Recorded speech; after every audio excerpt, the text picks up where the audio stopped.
Mañanas en Libertad, con Luis del Pino.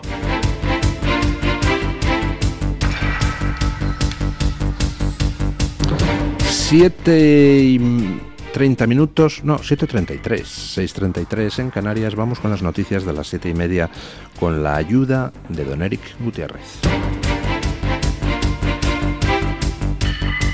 Óscar Puente asegura en el Senado que tras realizar varias consultas no le consta ninguna ilegalidad de la contratación por empresas públicas de mujeres vinculadas al exministro José Luis Ábalos. Puente ha indicado que desconoce la relación de Ábalos con ellas y que prefiere no opinar sobre la vida privada de la gente, no sin antes revelar que ha hecho consultas por esos contratos y que, según le han transmitido, han seguido los procedimientos de contratación habituales.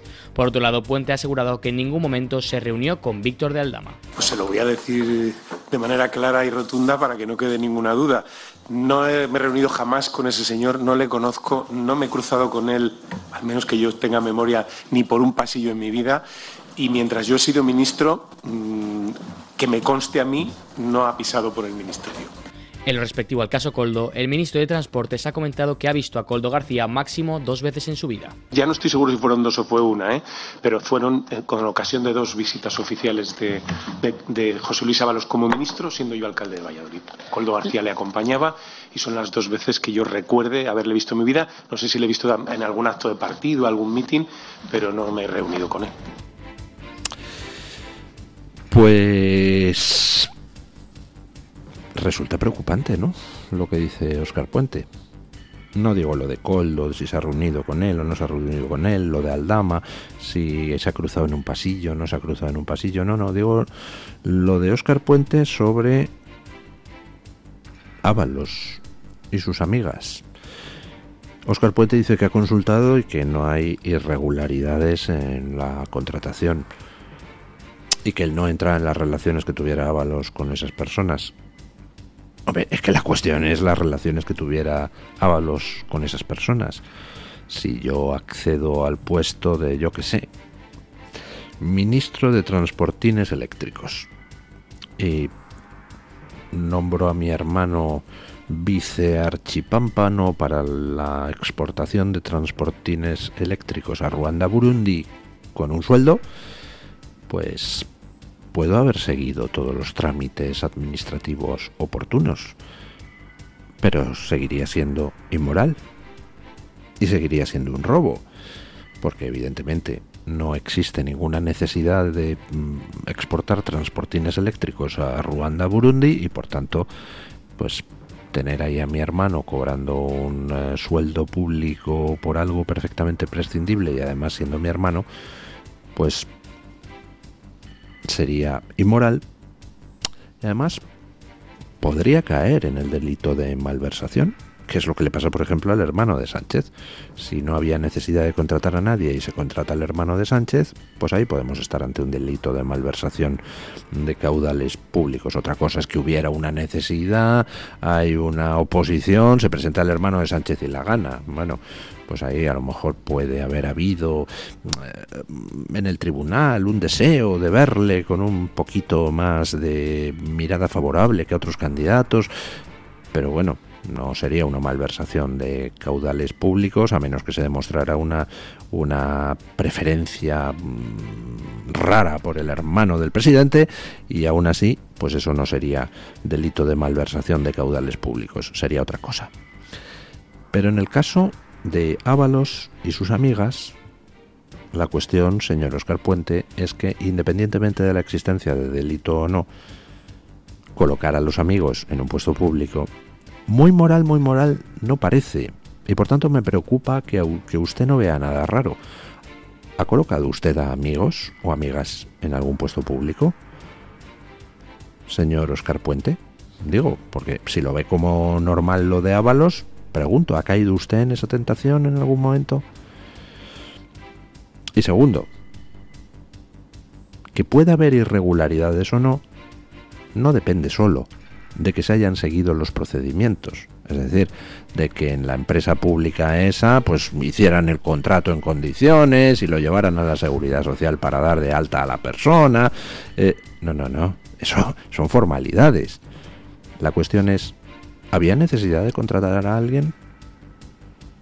La cuestión es, siendo una empresa pública, ese puesto de trabajo estaba primero justificado y segundo se llenó con la persona más adecuada. ¿Qué procedimientos se siguieron para elegir precisamente a varias amigas sucesivas de Ábalos?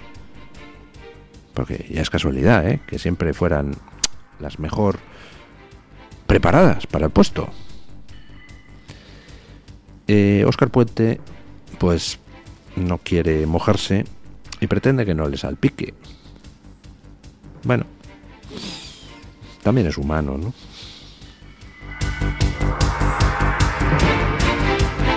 El presidente popular de Andalucía, Juanma Moreno Bonilla, asegura que el Partido Socialista es un partido histórico y necesario en la democracia española. Vamos a ver cuánto dura este periodo de este Partido Socialista que languidece y que languidece con un hiperliderazgo que se ha comido, el personaje de Sánchez se ha comido la esencia de un gran partido. La esencia de un partido histórico, un partido necesario en la democracia española como es el PSOE, pero que ha sido devorado por un hiperliderazgo que todo lo puede y todo lo quiere, ¿no? En sus declaraciones, el presidente de la Junta de Andalucía ha explicado que España está viviendo una situación que hace mucho tiempo que no se recuerda en nuestro país. Creo que estamos en una situación en términos políticos y en términos democráticos que yo hace mucho tiempo que no recuerdo y que veo un gobierno que está absolutamente superado por la corrupción, superado por la falta de mayorías parlamentarias, superado por la falta de iniciativa, por la falta de pulso. Es un gobierno que tiene poco que aportar ya a los españoles, ¿no? En fin, que dice Moreno Bonilla que el Partido Socialista, ese partido que, bueno, fue terrorista en sus inicios, llamando incluso al magnicidio su fundador, Pablo Iglesias Posse. Ese partido que colaboró con la dictadura de Primo de Rivera. Ese partido que arruinó la Segunda República Española cayendo en el radicalismo prosoviético, dando un golpe de Estado contra la República y después pues preparando abiertamente la guerra civil para el exterminio de media España. Ese partido que robó lo que no está en los escritos, incluyendo el oro del Banco de España, ese partido que durante la dictadura de Franco se dio el piro y dejó a otros la oposición al franquismo, ese partido que con la ayuda de la CIA y de los servicios secretos alemanes luego fue reconstituido después de la transición, durante la transición, para así evitar que la izquierda cayera en manos del Partido Comunista, ese partido que en cuanto llegó al gobierno se dedicó a crear escuadrones de la muerte y que robó lo que no está en los escritos y que perdió el poder después de 4 legislaturas en medio de un marasmo de corrupción en las postrimerías del felipismo, donde pues estaba todo pringado, desde el Banco de España hasta la Cruz Roja, pasando por la dirección de la Guardia Civil. Ese partido que después se instaló en el radicalismo de oposición, capitalizando todo aquello del no a la guerra, ese partido que volvió al poder después de un atentado masivo que supo instrumentalizar perfectamente, como ahora ha intentado con la Dana y le ha salido regulinchis. Ese partido que con Zapatero se instaló en un radicalismo brutal, que ha escarcelado etarras, ese partido que después, cuando llega Rajoy al poder, se volvió a instalar en la oposición permanente, se dedicó a promover acuerdos con lo más radical de la política española. Ese partido que resulta que otra vez, después de recuperar el poder al hilo de la presunta corrupción del Partido Popular, pues vuelve a sumergir a España en la mayor catástrofe de corrupción, vuelve a pactar con toda la escoria política de dentro y de fuera de nuestro país, vuelve a saquear las arcas, demuestra una incompetencia criminal en el caso de Valencia, como demostró una incompetencia criminal en el caso de la pandemia. Ese partido, dice Moreno Bonilla, que es un partido histórico y necesario. Moreno Bonilla, el presidente de esa autonomía donde el Partido Socialista robó 680 millones de euros. Ese partido es histórico y necesario. ¿Necesario para qué exactamente, señor Moreno Bonilla? Si estamos como estamos, no es tanto por lo que el PSOE hace, como por lo que el PP no hace, que es oposición. Salvo en la etapa final de Felipe González, con un Aznar que estaba día sí día también, con aquel famoso váyase señor González, el PP desconoce lo que es hacer oposición. Quizá porque en el fondo no es oposición. Quizá porque en el fondo el señor Moreno Bonilla y otros dirigentes del PP pues realmente lo que desean es poder tener un partido socialista con el que jugar al turnismo. Quizá por eso el señor Moreno Bonilla no ha emprendido acciones judiciales contra nadie, ¿verdad? Quizá por eso el señor Moreno Bonilla decía que no quería ver entrar en la cárcel a Griñán. Quizá por eso el señor Moreno Bonilla sigue conservando en la administración pública andaluza a todos los enchufados que el PSOE metió en su día. Quizá es que el señor Moreno Bonilla se siente cómodo con ese Partido Socialista de Andalucía que estuvo gobernando 40 años sin que el Partido Popular pudiera echarle, hasta que llegó Vox al panorama político y gracias a eso se pudo echar al Partido Socialista. Por supuesto, el PP andaluz enseguida ¡pop!, le dio la patada a Vox, porque con quien se sienten cómodos es con el Partido Socialista, con ese Partido Socialista que tiene una historia asesina, criminal, ladrona, pero que a Moreno Bonilla le parece histórico y necesario.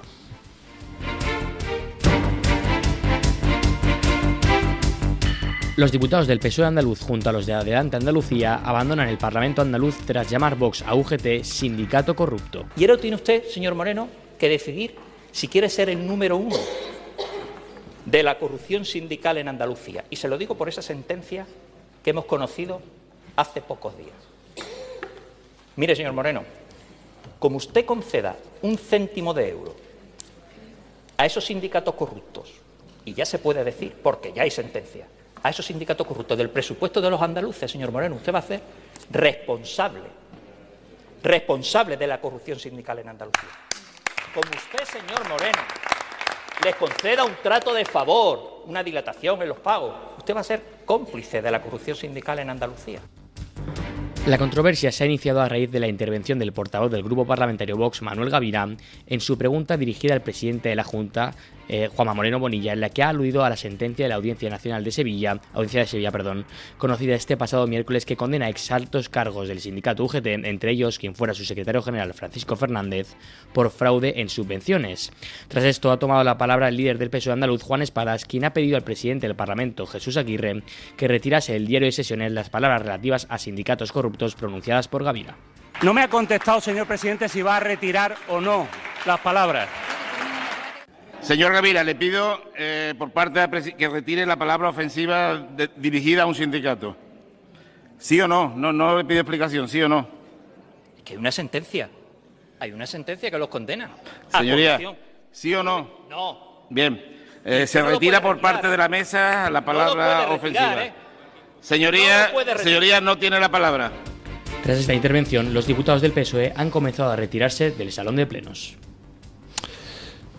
O sea, que Vox llama en el Parlamento andaluz sindicato corrupto a un sindicato, 5 de cuyos dirigentes, creo recordar, han sido condenados anteayer a penas de cárcel por haber estafado 40 millones a los andaluces, a los parados andaluces.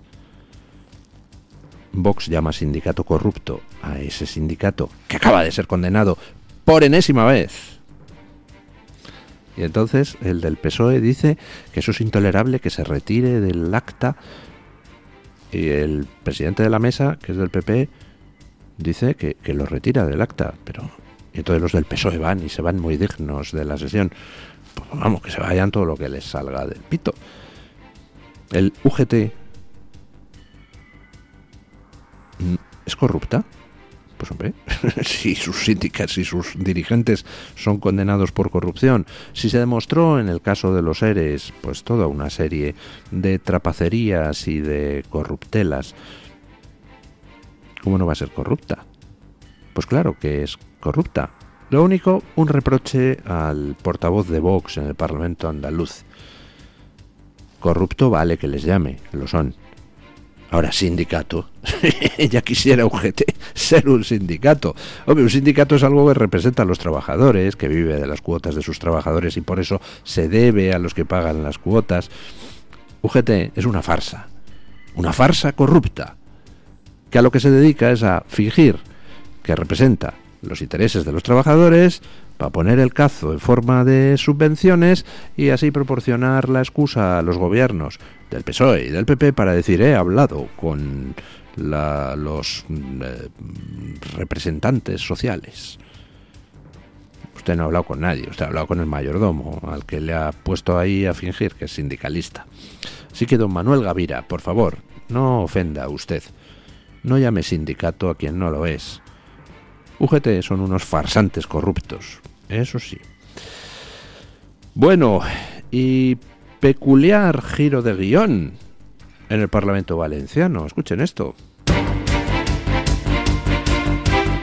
El Partido Popular, Vox y Compromís han unido fuerzas en el Parlamento valenciano para respaldar la creación de una comisión de investigación sobre los efectos de la Dana.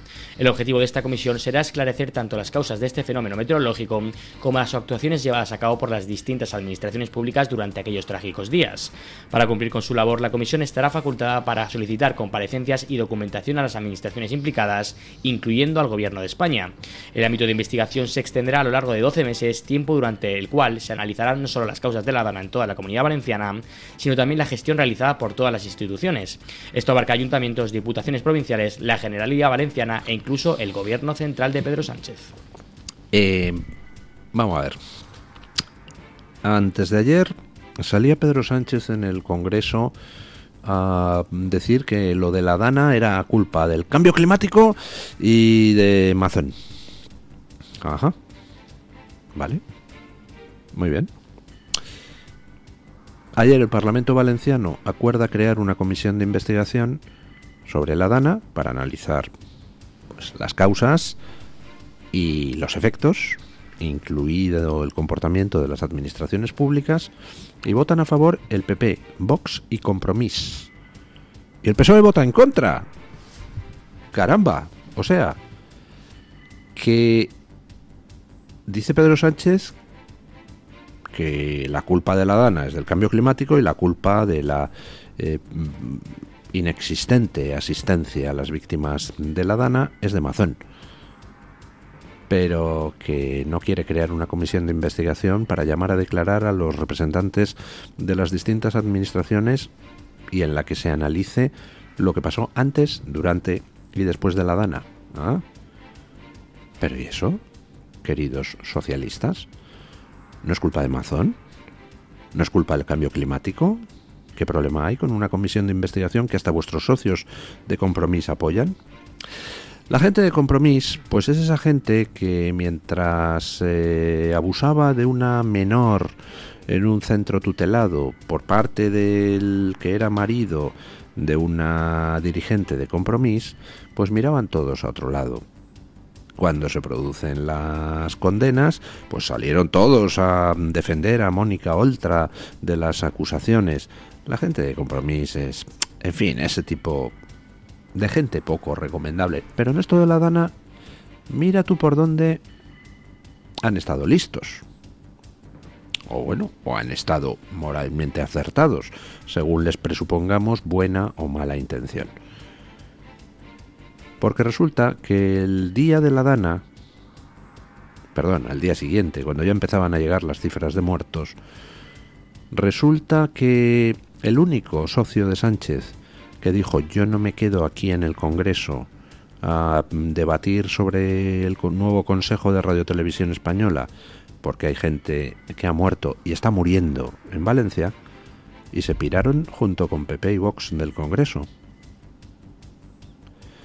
Y en esto de la comisión de investigación, pues de nuevo Compromís se ha vuelto a liar con PP y Vox. Y quizá alguien en el Partido Socialista debería entender qué significa eso. Lo que significa es que Pedro Sánchez no va a volver a poder pisar en su puñetera vida las calles de Valencia. Porque lo de Paiporta, pues digamos que fue un síntoma. Un síntoma no del desprecio ya, sino del odio que despierta un gobierno que con toda probabilidad, y eso es lo que pensamos pues prácticamente todos los españoles, que con toda probabilidad retrasó a conciencia la ayuda a Valencia para dejar que se enmerdara la situación y poder hacer otro 11M o Prestige con el asunto. Es decir, poder volver a agitar la calle contra la malvada derecha. Fijaros, víctimas en Valencia, culpa de la derecha. Esa era la intención. Y se retrasó conscientemente la ayuda. O esa es la sensación que tenemos todos. Y por eso va a tener el PSOE que pagar delante de los tribunales. Espero que dentro del Tribunal Supremo no haya, en fin, ninguna tentación de tratar de tapar lo que ha sucedido. Hay muchas querellas ya en marcha y va a tener que dar explicaciones mucha gente del gobierno central y del gobierno valenciano, que también cometió sus errores, pero con una diferencia. Lo de Mazón puede haber sido inutilidad. Lo de Mazón puede haber sido estar sobrepasado por las circunstancias. Lo de Pedro Sánchez y el PSOE es otra cosa. Es el posible retraso deliberado de la ayuda para tratar de capitalizar políticamente la tragedia y así desviar el foco de la corrupción que atenazaba a Pedro Sánchez. Y la gente no es idiota, y la gente percibió la jugada desde el minuto 1, sobre todo por un razonamiento muy simple. Da igual cómo esté estructurado el Estado, da igual si hay autonomías, ayuntamientos, diputaciones, pedanías, consejos comarcales, da lo mismo, el Estado es uno. Y ante una tragedia de 200 personas muertas, el cretino que está en la Moncloa no puede decir que él no ayuda si no se lo piden. Pedazo de criminal. Vamos con Rebeca Crespo para que nos cuente qué trae hoy la Gaceta en portada. ¿Qué tal? Muy buenos días y feliz viernes para todos los oyentes de Mañanas en Libertad. Este viernes en Gaceta.es seguimos pendientes de Valencia. Hoy una ICANO nos cuenta que varias ONG están pidiendo al gobierno ayudas para los inmigrantes ilegales de esta región. Dicen que los inmigrantes no son quienes están en condiciones de mayor precariedad y han llamado a implementar políticas urgentes para garantizar sus derechos y seguridad. Más detalles sobre este asunto ahora mismo en Gaceta.es. Por otro lado, Nitu Pérez nos cuenta que se está ampliando el cerco internacional contra el régimen de Nicolás Maduro en Venezuela de cara a la toma de posesión presidencial. Varios países han reconocido a Edmundo González como presidente electo, así que la situación se está complicando bastante para el dictador venezolano. De Venezuela nos vamos a Estados Unidos. Allí Carlos Esteban nos detalla que el equipo de Kamala Harris, el equipo de campaña de la candidata demócrata, está admitiendo ahora que sus encuestas siempre auguraban la victoria de Donald Trump. Ya saben que Harris perdió voto popular y también en todos los estados clave. Además de estos temas, muchas otras cosas que llevamos ahora mismo en portada, así como nuestras columnas de opinión. Muchas gracias y feliz viernes y feliz fin de semana para todos. Muchas gracias, doña Rebeca. Fundamental el llamamiento que hace Edmundo González. Pide que España le reconozca como presidente electo, como ya, es decir, oficialmente como el representante del Estado venezolano, como ya ha hecho, por ejemplo, el gobierno estadounidense y varios otros gobiernos de la región. En España resulta que el señor que tenemos en la Moncloa ha decidido reconocer a un Estado palestino donde a los homosexuales y las mujeres se les niegan los derechos, donde no se celebran elecciones desde hace 2 décadas y que además no reconoce que el Estado de Israel tenga también derecho a existir. A eso sí lo reconoce, ¿no? A esa farsa la reconoce, pero resulta que a quien ha ganado las elecciones en Venezuela no le reconoce oficialmente como presidente. ¿Por qué?